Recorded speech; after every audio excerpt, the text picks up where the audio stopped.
예, 앉으셔도 되고 서서 하셔도 되고. 위원님 마음대로입니다 오늘. 안녕하세요.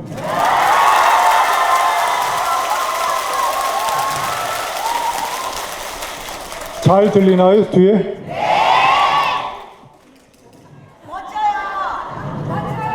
너무 멋져요! 제가 여기 서 있으니까 김호중 콘서트나 이명훈 콘서트에 온 것 같아요.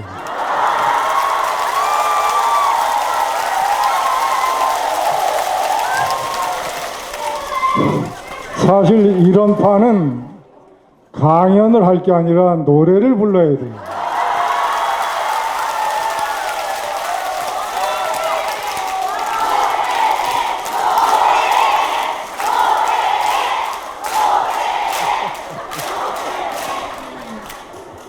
웃자고 말씀드렸는데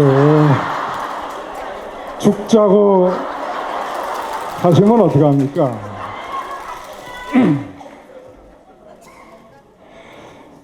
우리나라의 이념 지형이 지금까지 보수, 진보, 중도 이렇게 세 가지로 나뉘었어요.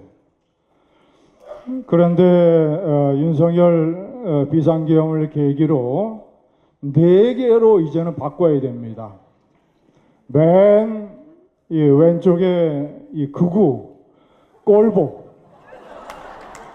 그 다음이 합리적 보수, 그 다음이 중도, 진보. 보수를 꼴보와 합리적 개혁보수로 나눠야 돼요. 합리적 보수가 꼴보하고 다른 정도는 합리적 보수가 좌파하고 다른 정도보다 더 큽니다. 이제 극우 꼴보는 하나의 새로운 이념 그룹으로 나눠야 돼요. 제가 가만히 지난번에 대통령 선거 때 표를 다 계산을 해보고 하니까 한국 사회의 꼴보의 비율이 한 10 내지 15% 정도 되는 것 같아요. 왜 이렇게 완벽한 극우 꼴보가 언제서부터 탄생을 하게 됐느냐? 보수가 왜 이렇게 망가졌느냐? 이거를 저는 박근혜 대통령 탄핵 때부터 봅니다. 보수가 진보하고 다른 가장 큰 차이는 여러 가지가 있지만 제가 판단할 때는 실력이에요. 실력. 보수는 실력이 있는 이념 그룹입니다. 반면 진보는 한국 사회의 혁신을 위해서 달려간다고는 하지만 방법에서 쉽게 선동에 휘말려요. 실력은 세상 물정을 정확하게 보는 겁니다. 냉정하게, 팩트 중심으로. 그 실력을 갖추니까 이승만 대통령이 이념 선동에 좌우되는 좌파들을 제치고 이 나라를 우파 국가로 건국을 한 거예요. 박정희 장군이 실력이 있으니까 국내외의 세상 물정을 정확하게 판단을 해서 한국의 근대화를 완성을 해서 민주화를 위한 중산층을 형성한 겁니다. 그래서 저는 한국의 민주화의 최대 공로자를 박정희 대통령으로 꼽습니다.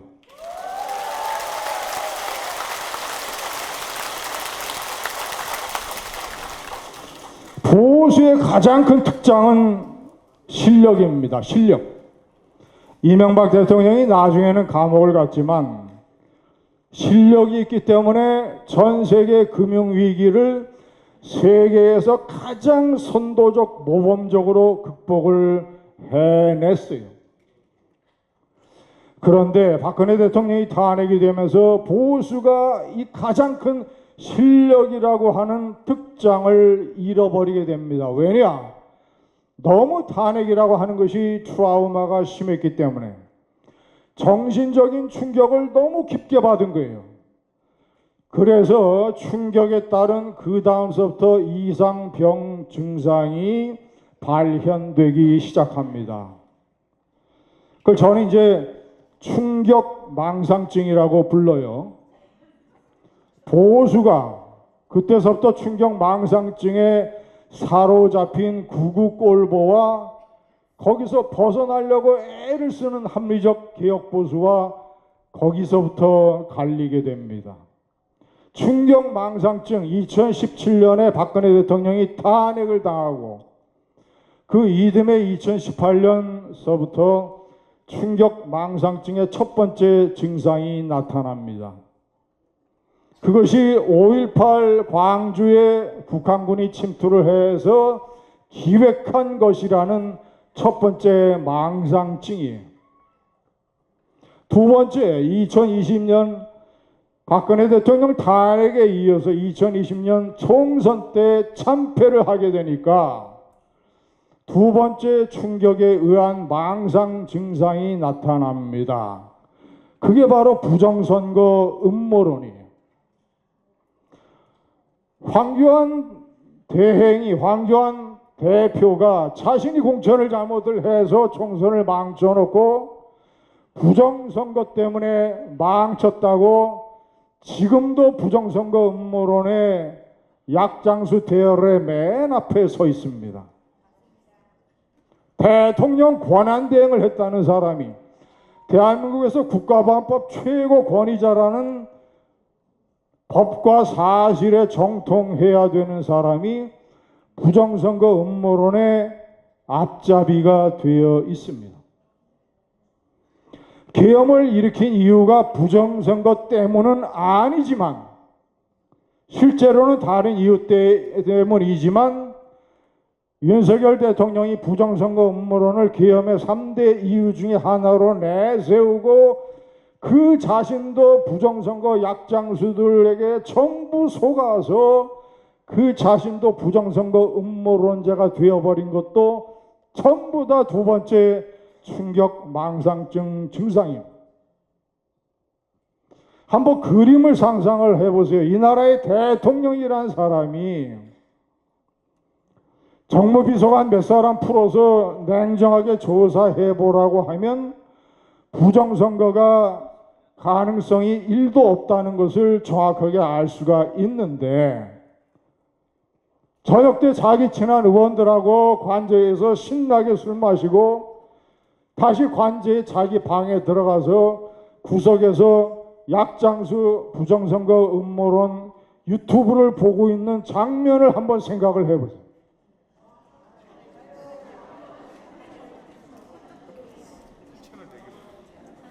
이게 이 나라의 모습이었고 지금의 모습이고 지금 감옥의 모습입니다. 망상, 충격 망상증의 세 번째 증상. 윤석열 대통령의 계엄이 계몽령이었다고 주장을 하는 사람들이 세 번째 망상증 환자들입니다.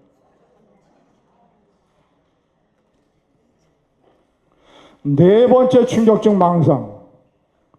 조기 대통령 선거가 정해지니까 이재명 후보는 괴물이고 악마고 이 사람이 대통령이 되면 나라가 공산화가 되니까 무조건 체제 전쟁이니까 김문수 후보가 탄핵을 반대했건 찬성을 했건 무조건 김문수를 찍어야 된다. 체제 전쟁이고 더 말할 나이가 없고 합리적으로 따서서는 안 된다라고 했던 게 네 번째 충격 망상증 증상입니다.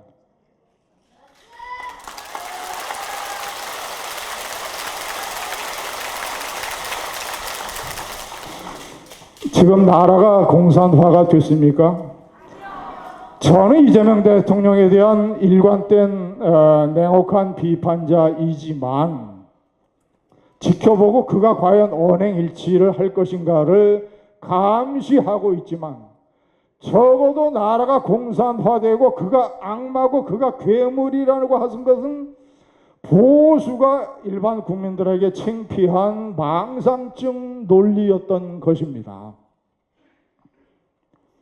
다섯 번째 충격망상증 증상을 꼽자면, 지금 윤석열 대통령이 평양에 드론까지 띄워가지고 무력 도발을 유도를 해서 나와 내 가족을 지키기 위해서 비상계엄을 내려야 되겠다라고 기획했던 것이 거의 사실로 드러나고 있어요.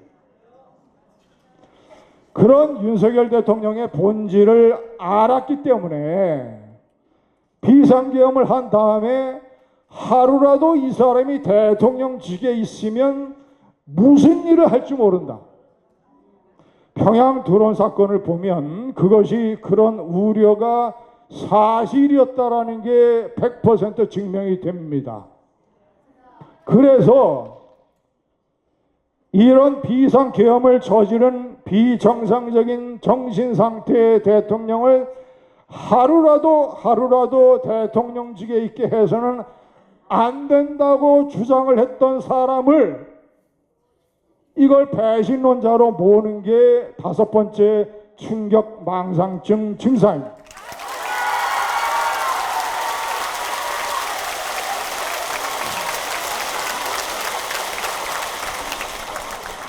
만약에 그때 그 지도자와 그리고 그를 따랐던 의원들, 그리고 신속하게 담을 넘었던 여야 의원들, 이런 사람들이 계엄을 신속히 해제하고 조기 하야를 압박하고 그 말을 듣지 않으니까 바로 탄핵 소추를 해버리지 않았더라면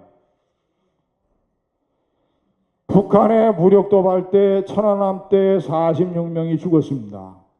연평도 포격 도발 때 4명이 죽었어요.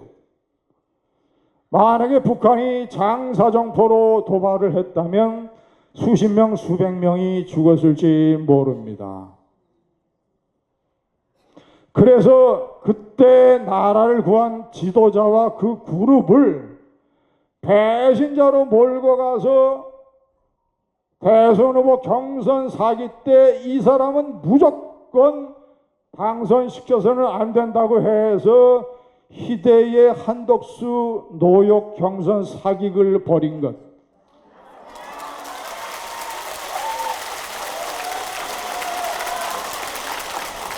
이것이 종합적으로 얘기를 해서 다섯 번째 충격망상증 증상입니다. 보수 역사상 도저히 이해가 안 되고 설명이 안 되는 이 일이 지금 극우 친윤 꼴보 그룹에서 바로 몇 주, 몇 달 전에 일어났던 것입니다.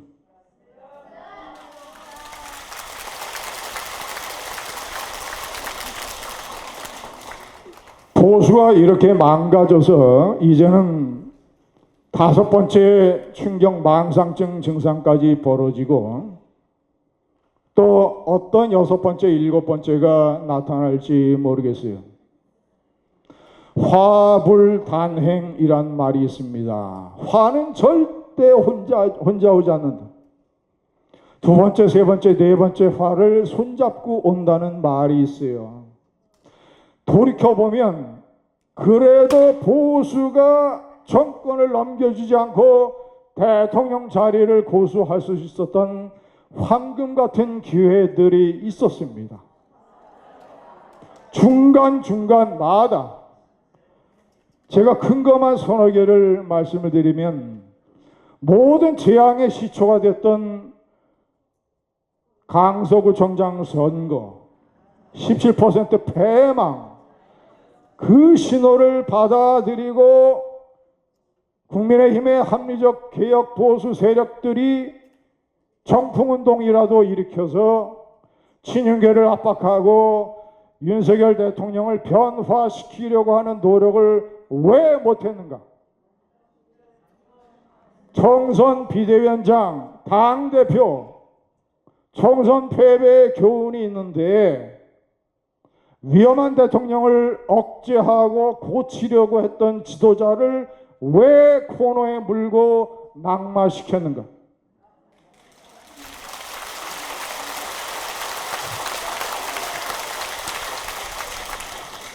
윤석열 대통령의 미친 계엄은 누구도 막을 수가 없었던 것이기 때문에 돌이켜보자면 그래도 계엄 때문에 생겼던 조기 대선에서 승리할 수 있는 카드가 유일하게 하나 있었습니다.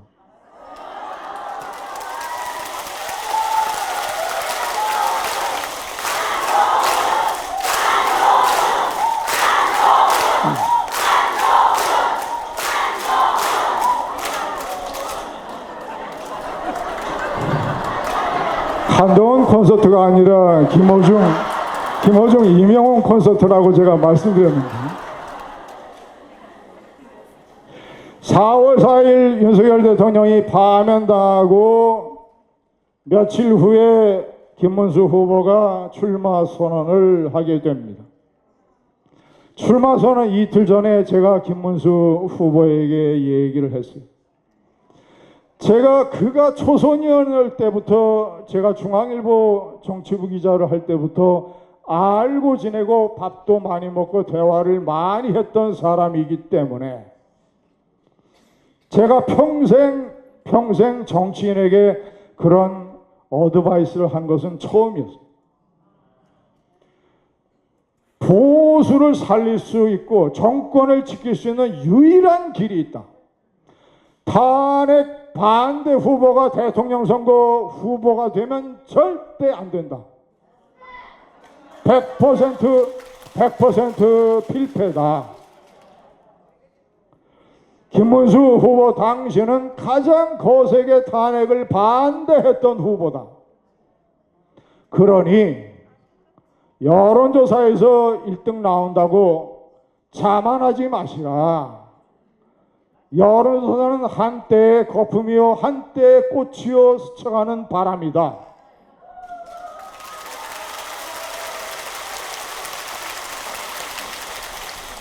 턱걸이를 10번 하건 100번 하건 지금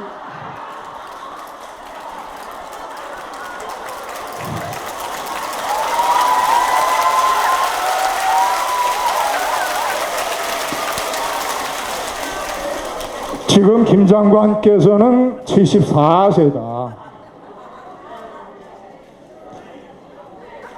출마를 포기한다는 기자회견을 하고 거기에 그쳐서는 안 되고 탄핵을 가장 적극적으로 찬성했던 지도자를 지지한다고 선언을 하고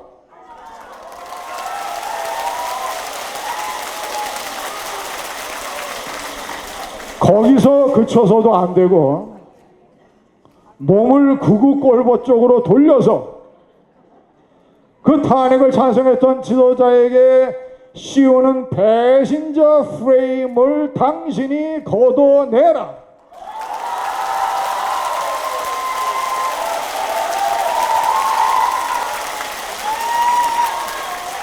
그래서 그 지도자의 총괄 선대위원장이 되시라.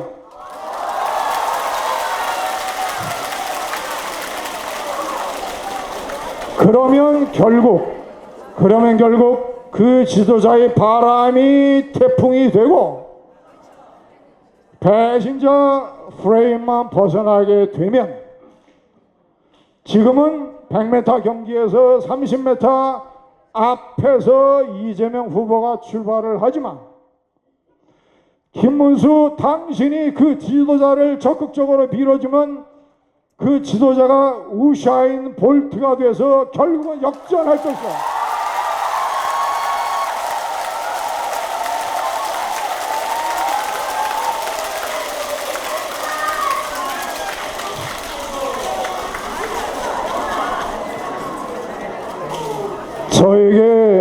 저에게 감사합니다. 오랫동안 우리는 인연이 있었기 때문에.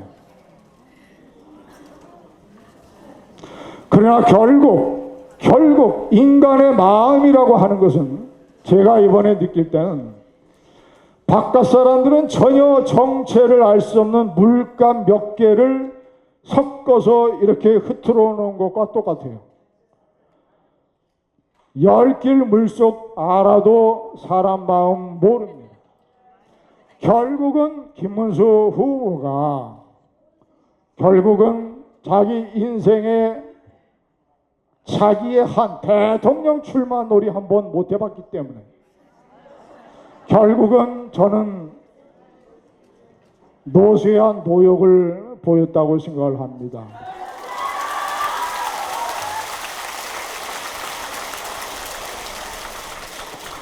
화합을 단행, 재앙은 결코 혼자 오지 않는다. 지기현 판사와 심우정 검찰총장이 석연치 않은 이유로 윤석열을 풀어주지만 않았어도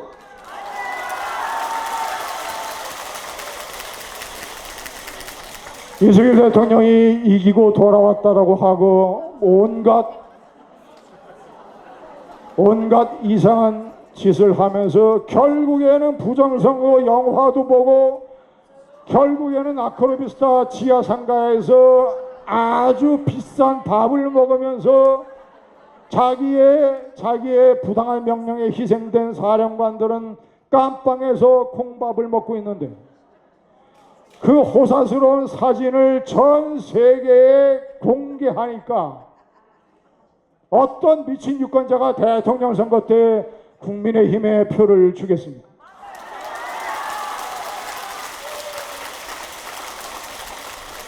그것뿐만이 아닙니다.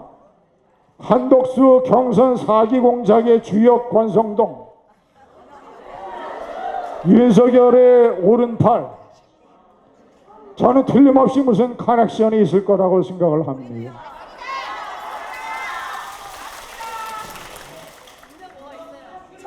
나의 탄핵을 강력하게 찬성했던 그 지도자만큼은 절대로 대통령 후보가 되지 못하게 만들어라.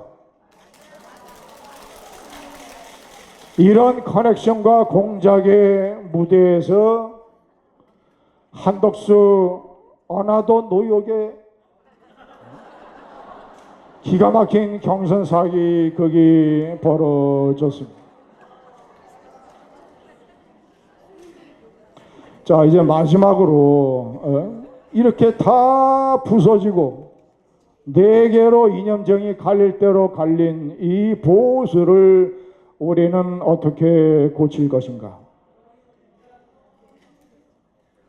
첫째는 네 개의 이념 지형으로 직진해야 됩니다. 극우와 꼴보를 어떤 수단과 어떤 방법으로든지 역사의 뒷간에 가서 앉아서 쪼그라 있도록 만들어야 됩니다.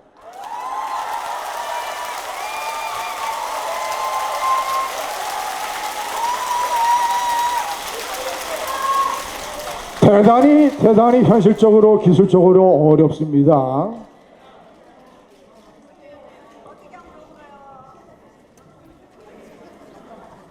영남 대구 경북의 25명, 부울경의 40명, 65명 중에서 상당수가 친윤 꼴 보고 언더 찐윤이라고 하고 대부분이 다 한남동 사수 떨거지 파들입니다.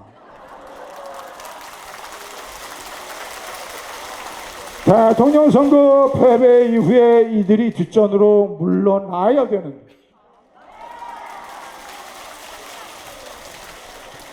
한남동 사수파 중에 한 사람이었던 TK 중진을 떡하니 원내대표로 뽑았습니다. 그것도 또 거듭된 화부 단행입니다. 보수가 살려면 그때 김성원을 뽑았어요.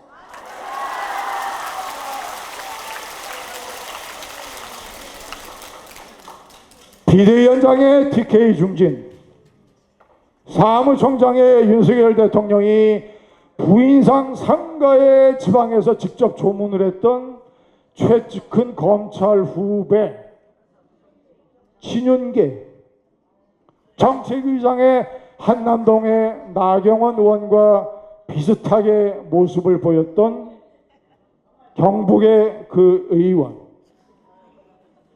아주 세트로 그냥 그저 친윤 꼴보 극우로 지도부를 구성한 다음에 이제 어나더 TK 또 마지막 인생의 노욕을 불태우려고 하는 TK 전직 대통령 후보가 당대표가 되려고 합니다. 아주 그냥 네다섯 개 증상이 복합이 돼서 그 길로 가면 인적쇄산이라든가 이런 것들은 사실 불가능하다고 봐야 됩니다. 이제 우리가 여러 번 얘기했던 합리적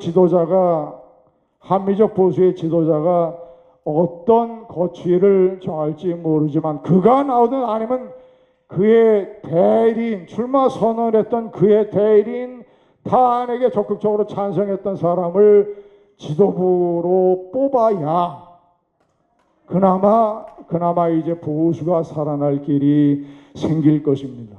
감사합니다.